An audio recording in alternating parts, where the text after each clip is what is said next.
Connect करके आज आपको बताऊंगा कि आपको साजिश के सारे किरदार समझ आ जाएंगे।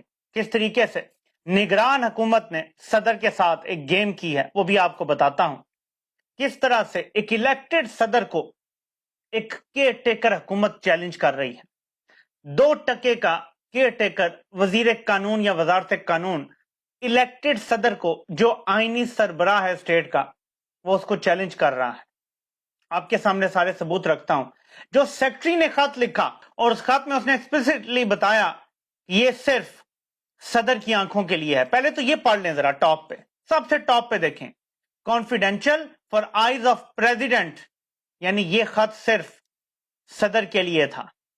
फिर ये लीक करवाया गया, मीडिया को दिया गया, एक बयानिया बनाने की कोशिश की गई। मैं इसी बयानिए में से आपको बताता हूं कि किस तरह ये फंस गए हैं।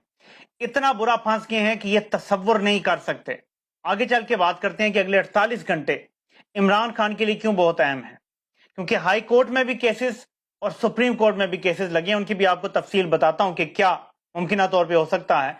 और अगर जज आमिर फारूक को किसी खतरनाक जहरीले जानवर ने ना काट लिया या उनका पेट ना खराब हो गया तो कल क्या सूरत हाल हो सकती है, लेकिन उस पर आगे चल के बात करते हैं। ये स्कैंडल समझना बड़ा जरूरी है। जो सेक्रेटरी टू प्रेसिडेंट थे उन्होंने एक खत लिखा है और बज़ाहिर ये नजर आता है कि उन्होंने सिर्फ सदर को लिखा है। ये मीडिया को कैसे मिला, ये सोशल मीडिया पे कैसे आया, इसकी इलादा तहकीकात हो तो एक और साजिश पकड़ी जाएगी। इस खत में वो लिखते हैं कि जो आर्मी एक्ट अमेंडमेंट बिल था वो हमें 2 अगस्त 2023 को मिला ऑफिस आवर्स के बाद। मैंने उसकी फाइल तैयार की, ये सेक्रेटरी कह रहा है, और मैंने सदर को भिजवाया और उसमें मैंने लिखा कि 11 तारीख को 10 दिन पूरे हो जाएंगे। उसके बाद दूसरा बिल जो था वो 8 अगस्त को, जो ऑफिशियल सीक्रेट एक्ट का बिल है, वो 8 अगस्त को पेश हुआ। सेक्रेटरी का कहना है कि मैंने उसकी भी फाइल बना के सदर को भेजी और उन्हें बताया कि अगर 17 तारीख आ जाती है तो 10 दिन पूरे हो जाएंगे। इसमें सदर ने या असेंट देनी है यानी मंजूरी देनी है या इसको वापस करना है। अब यहां से शुरू होता है बड़ा इंपॉर्टेंट खेल, और ये मैं आपको पहले दिखाना चाहता हूं।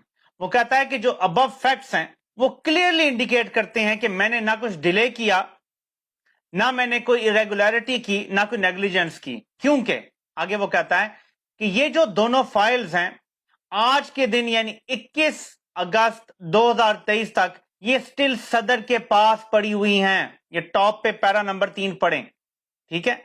वो लिखते हैं कि सदर चाहें तो FIA से या किसी भी एजेंसी से इंक्वायरी करा लें, और अगर सुप्रीम कोर्ट भी मुझे बुलाएगा तो मैं ओथ पे स्टेटमेंट देने के लिए तैयार हूं। ये बड़ा इंपॉर्टेंट नुक्ता है क्योंकि हमने इसको देखना है। जरा ये चेक करते हैं। मेरे नोट में क्लियरली लिखा हुआ था कि प्राइम मिनिस्टर की जो एडवाइस है वो 2 तारीख को रिसीव हुई और 10 दिन 11 तारीख को पूरे हो जाएंगे।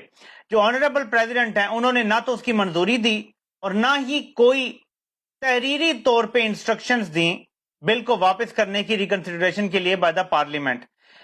ये जो फाइल है ये फाइल अभी तक वापस नहीं की गई। 21 अगस्त 2023 तक ये फाइल वापस नहीं हुई। सेक्रेटरी टू प्रेसिडेंट कहता है कि ये फाइल स्टिल सदर के ऑफिस में पड़ी है।